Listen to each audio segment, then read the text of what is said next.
pujian kami. Dan hanya Engkau yang layak untuk ditinggikan Tuhan. Terima kasih kalau kami boleh sama-sama berada di tengah-tengah keluarga kami ataupun kami yang sendiri. Kami bersyukur kami boleh bisa menikmati ibadah online pada pagi hari ini.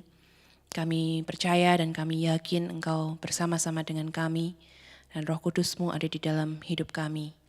Kami bersyukur juga Tuhan kami boleh memperingati hari kenaikan Yesus, di mana Engkau memberikan keyakinan pada setiap kami bahwa Roh-Mu akan turun ke atas kami untuk memberikan kami kuasa menjadi saksi-Mu. Kami bersyukur Tuhan buat Roh Kudus yang hebat dan penolong kami, penghibur kami, pelindung kami. Kami bersyukur buat janji-janji-Mu yang ya dan amin dan selalu digenapi. Kami berdoa supaya hati kami siap Tuhan untuk mendengarkan firman-Mu yang akan Engkau taburkan di dalam hati kami. Dan biarlah itu merupakan firman yang hidup, sehingga hidup kami boleh diubahkan dan kami boleh menjadi saksi-saksi Kristus. Kami berdoa dari awal hingga akhirnya Engkau yang menyertai ibadah kami pada pagi hari ini. Di dalam nama Tuhan Yesus kami mengucap syukur dan berdoa. Amin. Mari kita membaca firman Tuhan yang akan dibawakan pada pagi hari ini dari Kisah Para Rasul pasal yang pertama ayat yang ke-8. Yang firman Tuhan diberi judul peranan Roh Kudus di dalam hidup orang percaya. Mari kita baca bersama-sama Kisah Para Rasul 1 ayat ke-8. Tetapi kamu akan menerima kuasa kalau Roh Kudus turun ke atas kamu dan kamu akan menjadi saksiku di Yerusalem dan di seluruh Yudea dan Samaria dan sampai ke ujung bumi. Amin. Mari kita siapkan hati kita untuk mendengarkan firman Tuhan dengan menyanyikan mengalirlah kuasa Roh Kudus. Hanya Engkau yang kami rindukan Tuhan.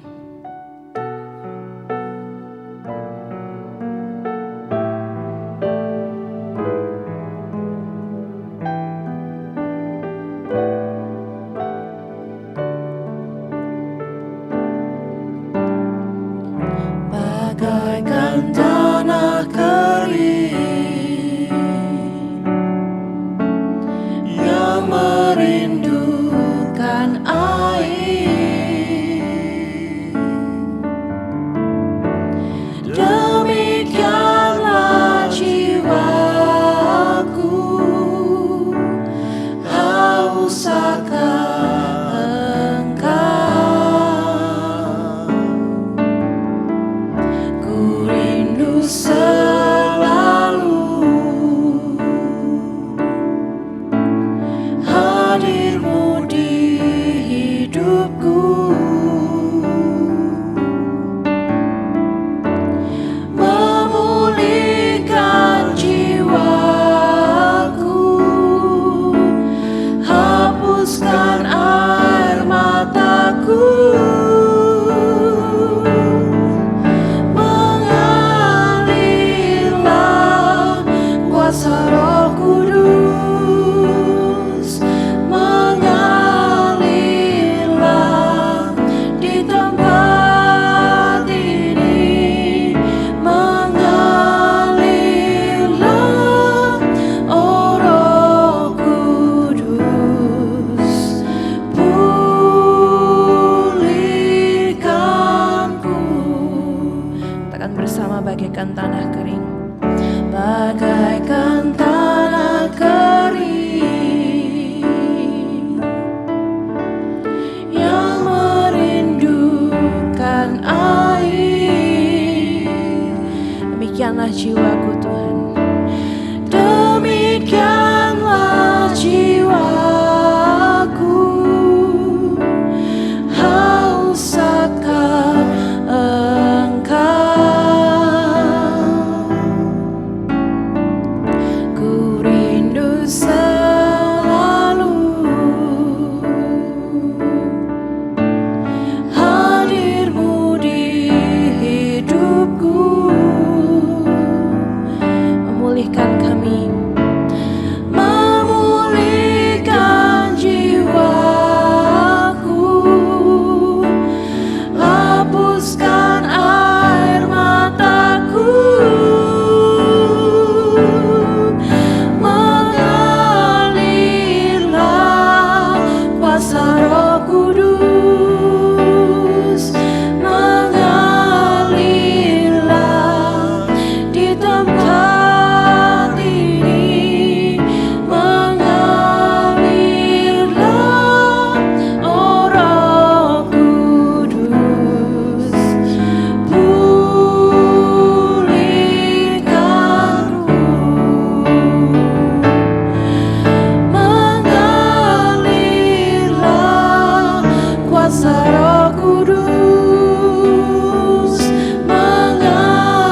Mari kita akan berdoa untuk menerima kebenaran firman Tuhan. Bapa di sorga, kami sungguh bersyukur dan berterima kasih kalau saat ini kami boleh mendengarkan kebenaran firman-Mu. Kami berdoa biarlah firman ini boleh berbicara kepada setiap kami dan menguatkan terus dalam kehidupan kami. Terima kasih buat Roh Kudus yang ada dalam setiap hati dan pikiran kami, yang menolong kami untuk kami boleh menerima, merenungkan dan melakukan firman-Mu dalam hidup kami. Di dalam nama-Mu Tuhan Yesus kami serahkan waktu ini. Dalam nama kami berdoa. Amin.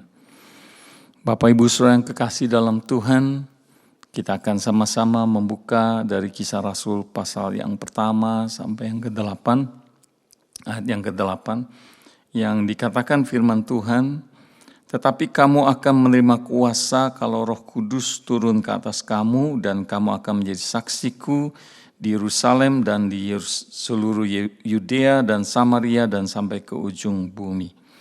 Ayat 9 saya ingin membacakan juga. Sesudah ia mengatakan demikian, terangkatlah ia, Yesus, disaksikan oleh mereka, dan awan menutupinya dari pandangan mereka.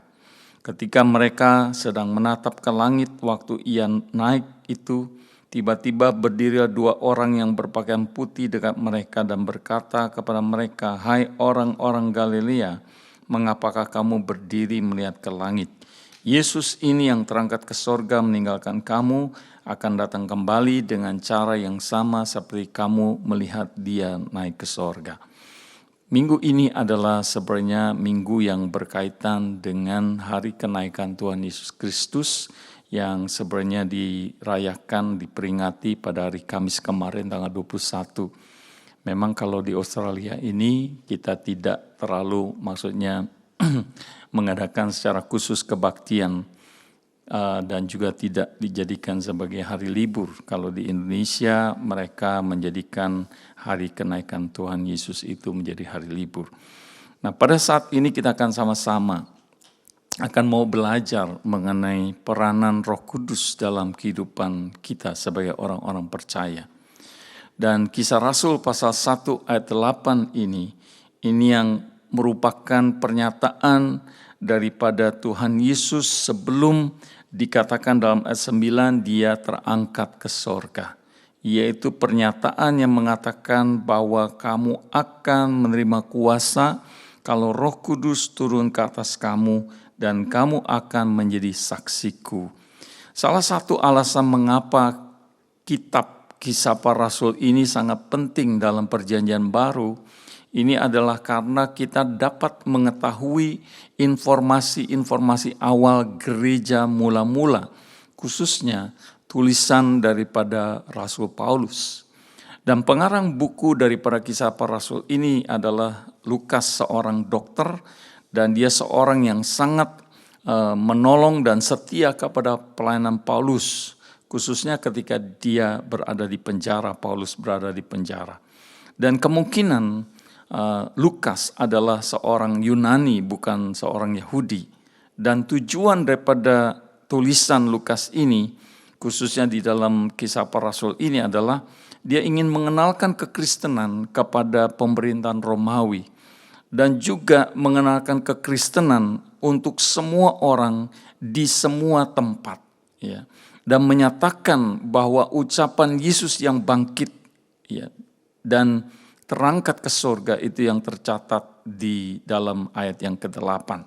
Nah, kita akan sama-sama mau melihat dan belajar dari kebenaran firman Tuhan, khususnya ayat 8, bahwa peranan Roh Kudus dalam kehidupan kita sebagai orang percaya adalah yang pertama, melalui Roh Kudus dikatakan kita menerima kuasanya. Ya. Jadi setiap orang yang percaya kepada Yesus dikatakan memiliki kuasa. Nah, kata kuasa yang dimaksud yang pertama adalah berbicara kuasa otoritas, atau dalam bahasa aslinya itu exousia. Artinya kuasa yang dimaksud dengan otoritas ini adalah kebebasan Allah untuk bertindak tanpa batas. Hak Allah untuk bertindak tanpa batas. atau kalau mau dikatakan inilah kedaulatan Allah. Seperti dalam perkataan Yesus di ayat yang ke-7 dikatakan, karena pada saat itu murid-murid berkumpul dan bertanya kepada Tuhan Yesus, maukah engkau pada masa ini memulihkan kerajaan bagi Israel? Jawabnya, engkau tidak perlu mengetahui masa dan waktu yang ditetapkan Bapa sendiri menurut kuasanya.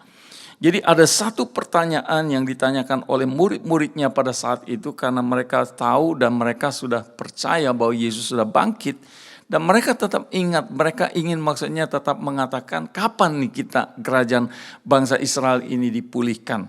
Dan Tuhan Yesus mengatakan bahwa tidak perlu maksudnya mengetahui masa dan waktu yang ditetapkan Bapa sendiri menurut kuasanya. Ada kata kuasanya, itu artinya hak prerogatif dari Allah sendiri. Jadi mereka tidak perlu maksudnya untuk ikut campur. Mereka tidak punya hak maksudnya untuk mengetahui. Hanya Bapa sendiri yang punya otoritas. Nah, otoritas ini juga sebenarnya otoritas yang diberikan kepada setiap manusia yang mau menerima Yesus sebagai Tuhan dan Juru Selamat. Kalau Bapak Ibu lihat di dalam Injil Yohanes pasal 1 ayat 12, itu dikatakan tetapi semua orang yang menerima Yesus diberinya kuasa atau otoritas supaya menjadi anak-anak Allah, yaitu mereka yang percaya dalam namanya. Jadi berarti setiap kita sebenarnya punya otoritas atau kuasa sebagai anak-anak Allah.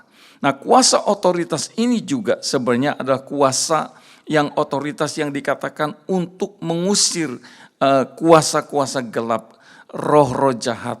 Di dalam Matius 10 ayat 1 dikatakan Yesus memanggil ke-12 muridnya dan memberikan kuasa otoritas kepada mereka untuk mengusir roh-roh jahat. Berarti setiap kita memiliki kuasa atas segala roh-roh jahat. Jadi bukan kuasa ini hanya diberikan kepada orang-orang tertentu, tetapi kepada semua orang yang percaya kepadanya. Dan itulah sebabnya bahwa peranan Roh Kudus dalam kehidupan saudara dan saya adalah karena apa? Karena Dia hadir dalam hidup saudara dan saya, memberikan otoritas kuasa ya untuk kita ini sebagai anak-anak Allah. Dan kuasa yang kedua yang dimaksud di dalam ayat ini adalah kuasa yang berasal dari kata kekuatan, yang berasal dari kata dunamis dalam bahasa aslinya. Artinya dunamis itu sebenarnya kita lebih mengerti kalau kita mengenal kata dinamit. Artinya berasal sebenarnya kata dinamit ini berasal dari kata dunamis yang artinya ada kekuatan yang memiliki daya ledak yang luar biasa. Nah, kuasa yang kedua ini adalah kuasa maksudnya yang diberikan yang mengandung kekuatan Allah, yang mengandung kuasa Allah. Kekuatan untuk menyembuhkan segala sakit penyakit. Seperti yang dikatakan dalam Injil Lukas 8 ayat yang ke-46. Tetapi Yesus berkata, ada seorang yang menjamah aku sebab aku merasa ada kuasa. Nah, ini bukan kuasa yang tadi yang pertama otoritas, tapi kuasa yang dipakai kata kuasa ini, yang dipakai kata ini adalah dunamin. Yang artinya ada kekuatan yang keluar dari diriku. Lalu Lukas 6 ayat 19 juga dikatakan, dan semua orang banyak itu berusaha menjamah dia. Karena ada kuasa yang keluar daripadanya dan semua orang itu disembuhkannya. Jadi kuasa yang kedua yang sebenarnya diberikan oleh Roh Kudus dengan kehadiran Roh Kudus itu adalah bahwa bukan hanya otoritas, bahwa saudara dan saya itu dijadikan sebagai anak-anak Allah, tetapi juga terlebih dari itu kuasa untuk melakukan banyak mukjizat, mendemonstrasikan kuasa Allah. Seperti yang dikatakan di dalam Kisah Rasul pasal yang kedua ayat 22. Hai orang-orang Israel, dengarlah perkataan ini, yang aku maksudkan ialah Yesus dari Nazaret, seorang yang telah ditentukan Allah dan yang dinyatakan kepadamu dengan kekuatan dan mukjizat dan tanda-tanda yang dilakukan Allah dengan perantaran Dia di tengah-tengah kamu seperti yang kamu tahu. Jadi kuasa ini adalah kuasa yang mengandung kekuatan. Kuasa yang mengandung daripada supernatural sebenarnya yang bisa dilakukan di dalam kehidupan orang-orang percaya. Nah, dua kuasa ini sebenarnya diberikan kepada setiap orang yang percaya kepada Yesus. Kuasa yang berbicara tentang otoritas menjadi anak-anak Allah, dan kuasa yang berbicara tentang ada kekuatan yang Tuhan berikan kepada setiap kita. Lukas 9 ayat 1 mengatakan, maka Yesus memanggil ke-12 muridnya, lalu memberikan tenaga dan kuasa kepada mereka untuk mengusir setan-setan dan untuk menyembuhkan segala sakit penyakit. Kata memberikan tenaga dan kuasa, tenaga berbicara dunamin dan kuasa mengandung otoritas. Lukas 10 ayat 19, sesungguhnya aku telah memberikan kuasa, otoritas kepada kamu untuk menginjak ular dan kalajengking, dan kuasa yang kedua yang dipakai adalah power atau dunamin untuk menahan kekuatan musuh sehingga tidak akan ada yang membahayakan kamu. Jadi ini yang kita sama-sama mengerti di dalam kehidupan kita, bahwa sebenarnya kuasa Allah itu ada dalam kehidupan kita. Mungkin satu gambaran yang untuk supaya kita lebih mengerti, kalau Bapak Ibu mengenal ada balon, ya. Jadi ada dua macam balon, satu balon yang ditiup biasa, lalu ada satu balon yang bisa maksudnya lepas, yang maksudnya dia akan terangkat, ya. Jadi balon gas itu dimasukkan gas, lalu kemudian balon itu akan kalau tidak diikat akan terbang.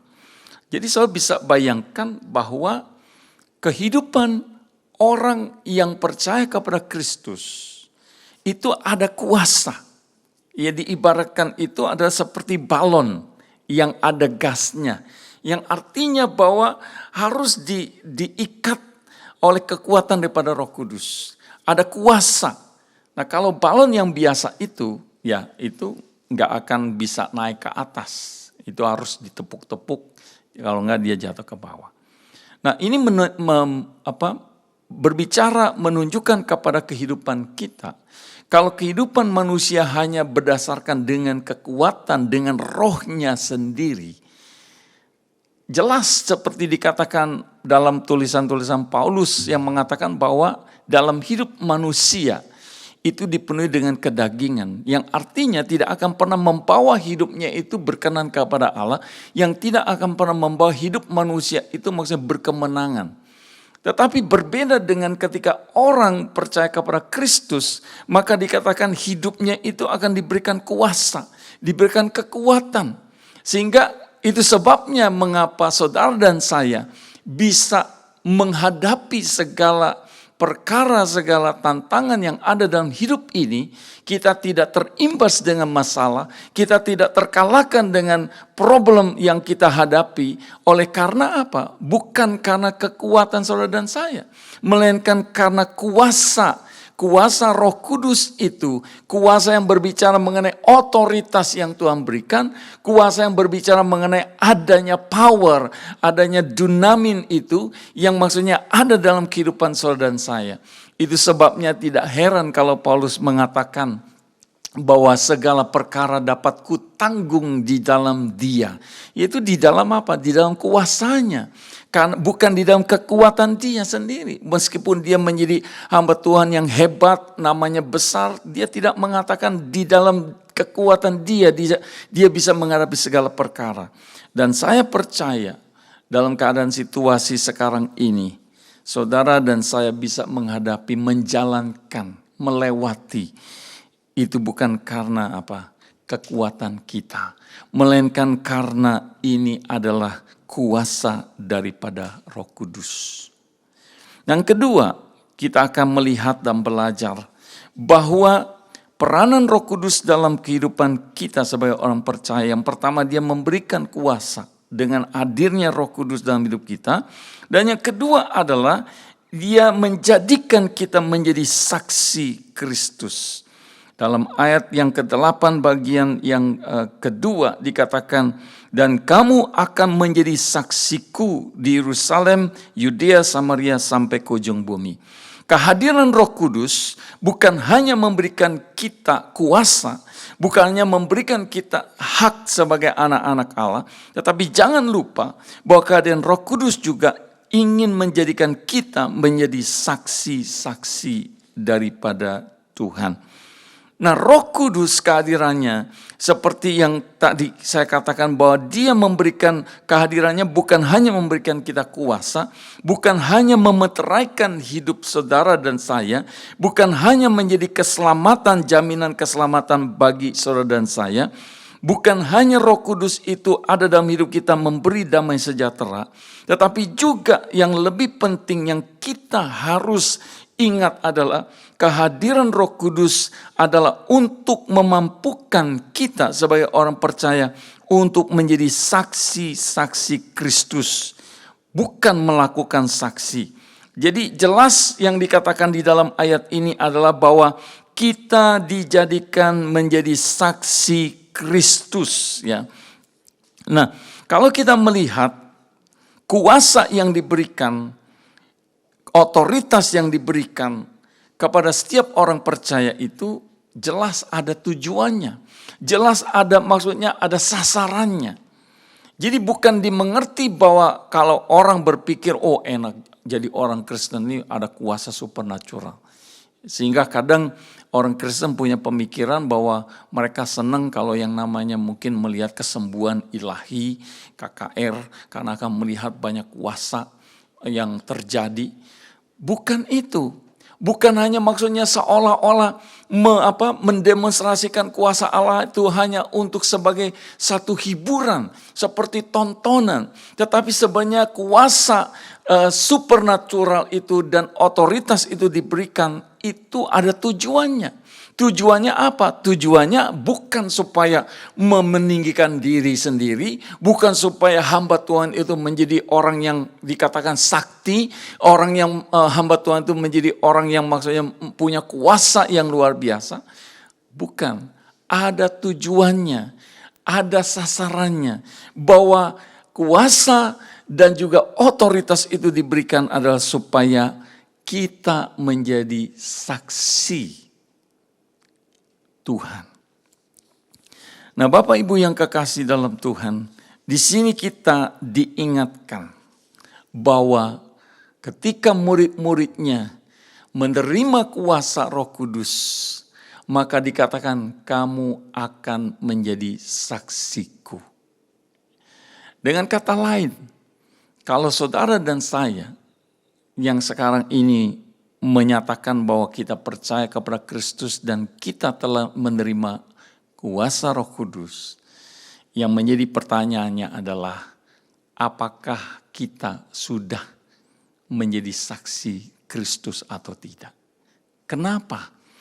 Karena kadang ini yang maksudnya kita hanya berpikir, oh iya, Tuhan sudah menyelamatkan saya, kita sudah menerima Roh Kudus, kita sudah menerima bagaimana pimpinan Roh Kudus, penyertaan perlindungan Roh Kudus dalam hidup kita.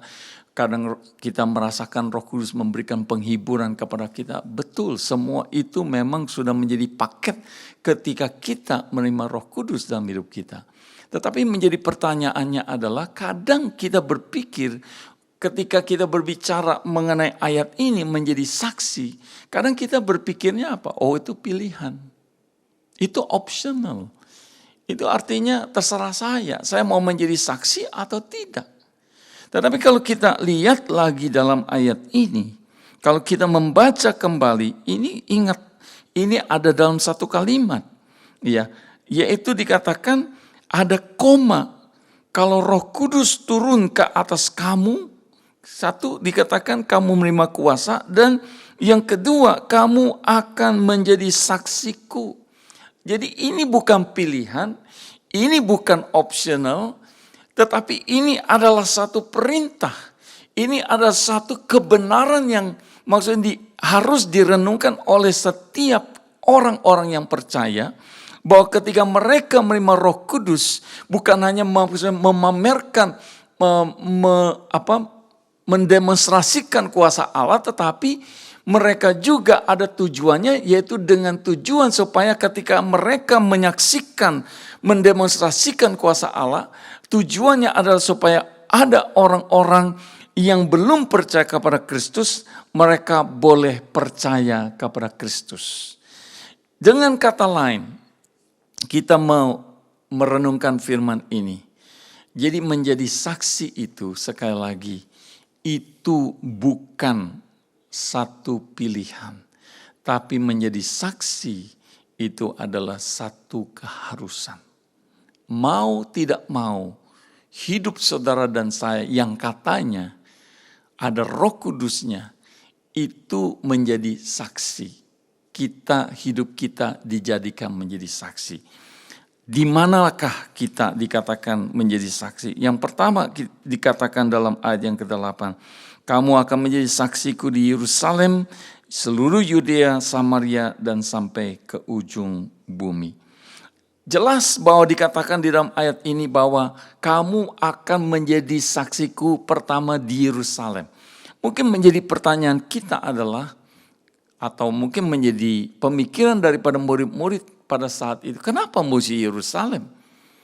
Bukankah Yerusalem itu berbicara mengenai tempat di mana mereka mengalami kegagalan? Bukankah Yerusalem itu berbicara tentang satu pengalaman yang tidak menyenangkan? Bukankah Yerusalem di situ mereka diingatkan bahwa mereka sudah menyangkal Yesus, mengkhianati Yesus? Kenapa harus di Yerusalem? Bukankah lebih baik menjadi saksi itu di tempat di mana orang yang tidak tahu kita, di mana orang yang tidak tahu maksudnya apa yang pernah menjadi kegagalan kita? Mengapa Yerusalem? Sebabnya adalah justru orang-orang yang akan mengetahui perubahan-perubahan dalam kehidupan murid-muridnya adalah di Yerusalem. Justru orang-orang yang akan merasakan perubahan-perubahan yang terjadi dalam kehidupan murid-murid adalah justru mereka yang ada di Yerusalem. Justru orang-orang yang akan melihat perubahan yang baik yang terjadi dalam kehidupan murid-murid adalah orang-orang yang ada di Yerusalem yang pernah mengenal mereka. Dan ketika Roh Kudus hadir dalam kehidupan murid-murid, dan ketika mereka sudah menerima kuasa dan mereka menjadi saksi, dan Bapak Ibu bisa menyelidiki, melihat dari sepanjang kitab surat Kisah Para Rasul ini, bagaimana peranan daripada murid-murid Yesus menjadi saksi dimanapun, mulai dari tempat di mana mereka gagal, lalu kemudian ke Yudea, Samaria, bahkan sampai ke ujung bumi. Menjadi saksi tidak bisa kita berkata, oh saya mau keliling dunia. Tetapi menjadi saksi dimulai dari tempat di mana kita berada. Disitulah kita menyadari bahwa kita punya tugas tanggung jawab sebagai orang-orang yang percaya kepada Kristus, sebagai orang-orang yang sudah dikuasai atau didiami oleh Roh Kudus, bahwa kehidupan saudara dan saya adalah menjadi saksi. Mungkin menjadi renungan kita pada saat ini adalah, apakah kita sudah menjadi saksi Tuhan yang menguatkan orang lain? Atau kita malah menjadi saksi Tuhan yang bisa melemahkan orang lain? Apakah kita juga bisa menjadi saksi di mana kita memiliki satu keberanian karena iman percaya kita? Atau kita menjadi saksi yang dipenuhi dengan ketakutan, kekhawatiran dengan apa yang terjadi di dalam hidup kita saat ini? Ingatlah bahwa kehadiran Roh Kudus, peranan Roh Kudus dalam kehidupan saudara dan saya, kita sudah punya kuasa, kita sudah punya kekuatan yang Allah sudah berikan kepada kita, dan kita juga memiliki satu tujuan, tugas, yaitu untuk kita menjadi saksi Tuhan dimanapun kita berada. Biarlah firman Tuhan ini memberkati setiap kehidupan kita. Mari kita berdoa. Bapa di sorga, kami mau mengucap syukur dan berterima kasih karena pada saat ini kami boleh diingatkan akan peristiwa yang bersejarah. Bukan hanya Tuhan Yesus yang sudah datang sebagai manusia, hidup dan mengalami kematian, bahkan kebangkitan, dan sesuai dengan firman-Mu, Engkau naik ke sorga yang saat ini kami peringati. Kami bersyukur bahwa apapun yang Kau katakan itu boleh terjadi. Dan kami percaya bahwa melalui kenaikan-Mu ke sorga seperti firman-Mu yang telah kami dengar, bahwa Engkau mengirim seorang penolong yaitu Roh Kudus yang ada di dalam setiap kehidupan kami. Bapa, kami berdoa biarlah kami boleh mengalami dan merasakan akan pimpinan Roh Kudus setiap hari di dalam setiap kehidupan kami. Biarlah firman-Mu ini menguatkan kami bahwa kami tidak berjalan sendiri dalam segala pergumulan, tantangan apapun yang kami hadapi dalam kehidupan kami. Bahwa Engkau sungguh-sungguh yang memberikan kepada kami kuasa dan juga memberikan kepada kami satu tujuan, yaitu menjadi saksi-Mu. Terima kasih Bapa untuk kebenaran firman-Mu, di dalam nama Tuhan Yesus kami berdoa. Amin. Kita akan sama-sama menyambut firman Tuhan yang telah kita dengar bersama, yaitu dengan kita naikkan pujian, curahkanlah kuasa-Mu Tuhan.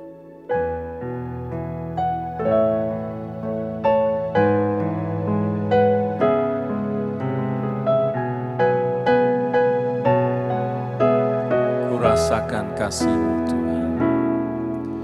Ku rasakan kasih-Mu Tuhan.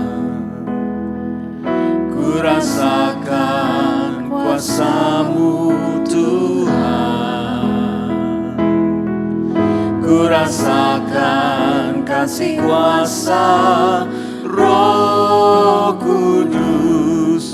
Ku rasakan kehadiran-Mu. Sekali lagi kita sama-sama katakan.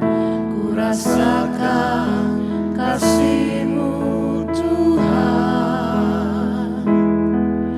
Ku rasakan kuasa-Mu Tuhan. Ku rasakan kasih kuasa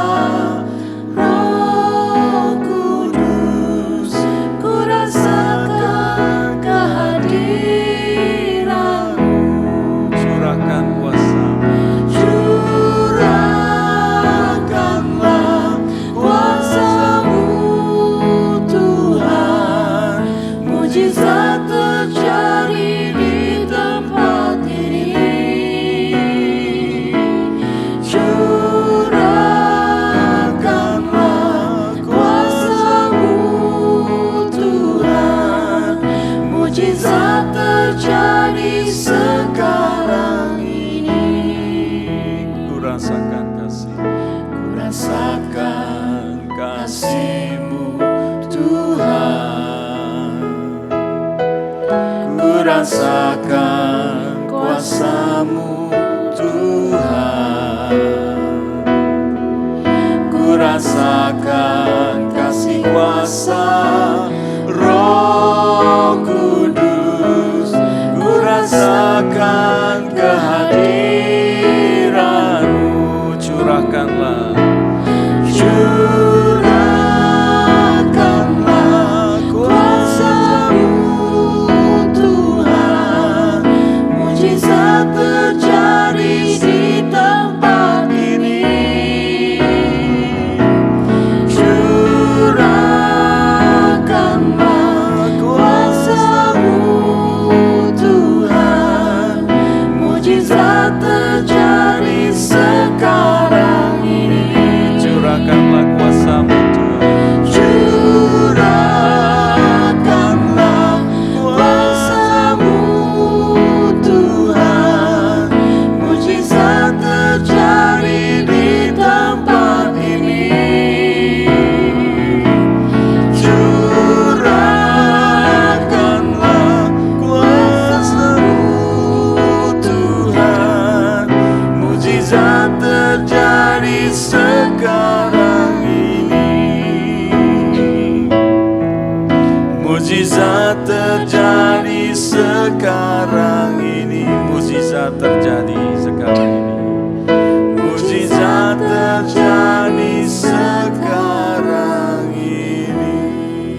ada beberapa pengumuman yang perlu kita perhatikan.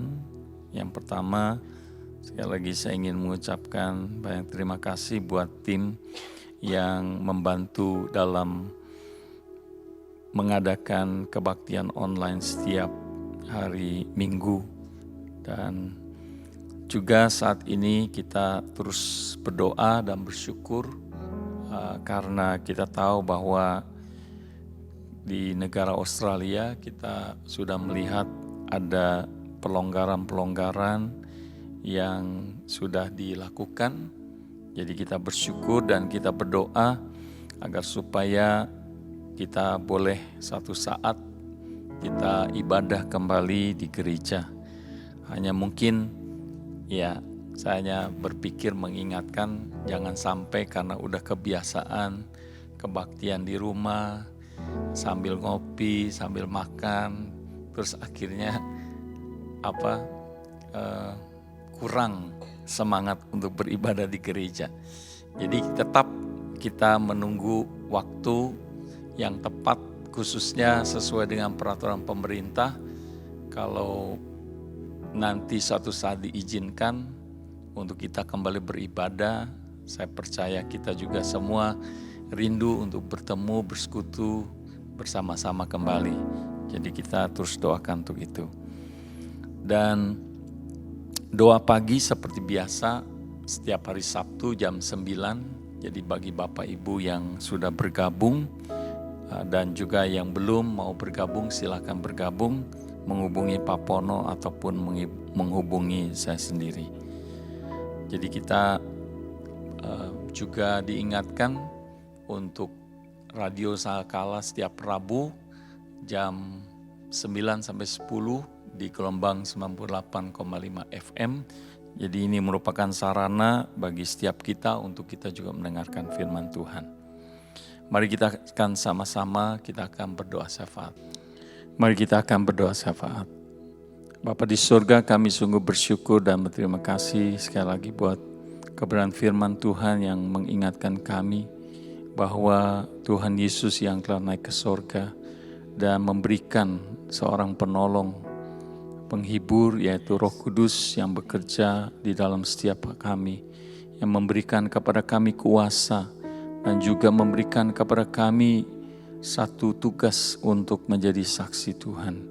Bapa di surga, kami mengucap syukur dan menyerahkan biarlah firman ini boleh sungguh-sungguh kami rasakan dalam hidup kami. Dan kami juga bersyukur buat keadaan situasi yang semakin membaik khususnya di negara Australia, di mana kami boleh melihat, menyaksikan kuasa-Mu yang bekerja sehingga tidak banyak lagi orang-orang yang terpapar dengan virus COVID. Dan kami bersyukur buat peraturan-peraturan yang baru yang membuat kami bisa lebih beraktivitas lagi.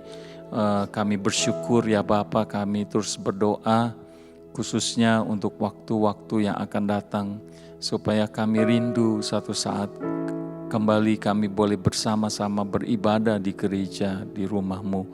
Kami menyerahkan semua ini ke dalam pimpinan penyertaan-Mu. Sekali lagi berkati pemerintah di bawah kepemimpinan Scott Morrison. Engkau urapi dengan kuasa-Mu juga semua kabinetnya yang mengatur perjalanan negara ini. Kau yang memberi kemampuan, kuasa urapan yang daripada-Mu. Kami juga berdoa Bapa, kami menyerahkan buat semua jemaat Tuhan yang ada di NLCC dan siapapun kami yang saat ini beribadah bersama, biar kiranya Engkau yang terus memimpin, Engkau yang terus melindungi, menjaga kami, menjauhkan dari segala mara bahaya dan segala sakit penyakit.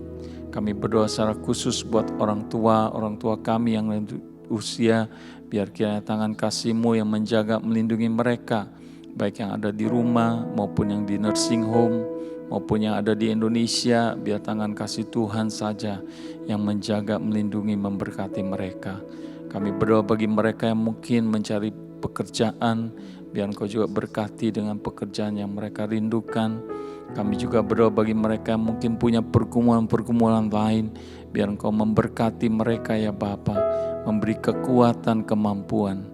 Kami juga berdoa buat anak-anak yang mulai sekolah, biar kiranya Engkau berkati mereka Engkau berkati, Engkau jaga lindungi dari segala mara bahaya. Kami serahkan semua ini ke dalam pimpinan penyertaan-Mu. Terima kasih Bapa, kami menyerahkan seluruh aktivitas kami yang bekerja, yang berusaha Engkau berkati dalam pekerjaan usaha dan dalam setiap keluarga rumah tangga kami. Terpuji nama-Mu Bapa, kami mengucap syukur di dalam nama Tuhan Yesus kami berdoa. Amin. Mari kita akan sama-sama mengakhiri ibadah kita, yaitu dengan kita menaikkan pujian yang terakhir, kekuatan di hidupku ku dapat dalam Yesus.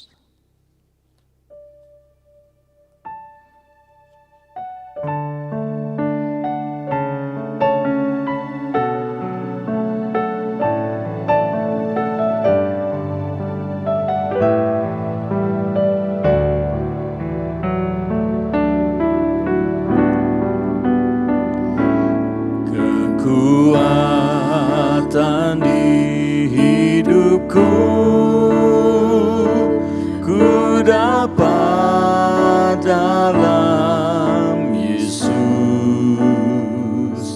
Dia tak pernah tinggalkanku, setia menopangku, berseru berharap dalam Yesus. Ajaib Kau Tuhan,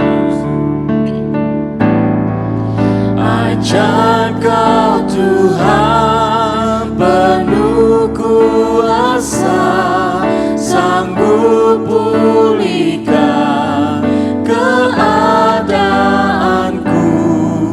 dalam tangan-Mu seluruh hidupku tak akan goyah selamanya. Kekuatan di hidupku, kekuatan di hidupku ku dapat dalam Yesus. Dia tak pernah tinggalkanku, setia menopangku, berseru berharap dalam Yesus. Ajaib Kau Tuhan, ajaib Kau Tuhan, penuh kuasa, sanggup pulihkan keadaanku, dalam tangan-Mu seluruh hidupku tak akan goyah selamanya. Ajaib Kau Tuhan, penuh kuasa, sanggup pulihkan keadaanku, dalam tangan-Mu seluruh hidupku tak akan goyah selamanya, tak akan goyah selamanya, tak akan goyah selamanya.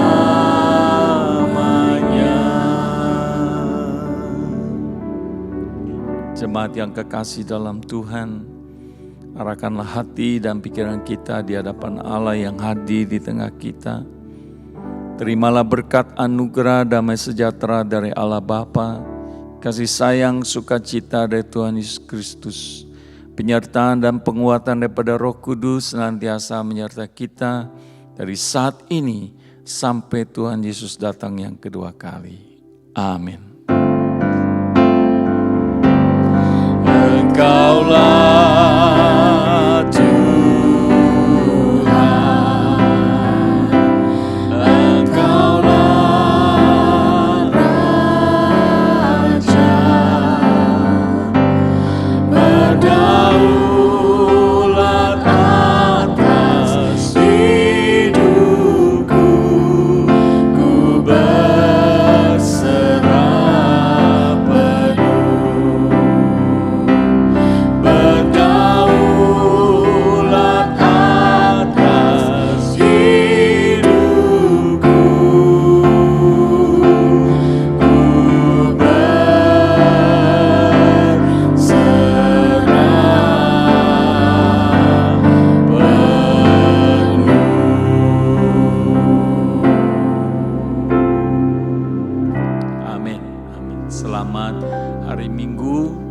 Yesus memberkati kita semua.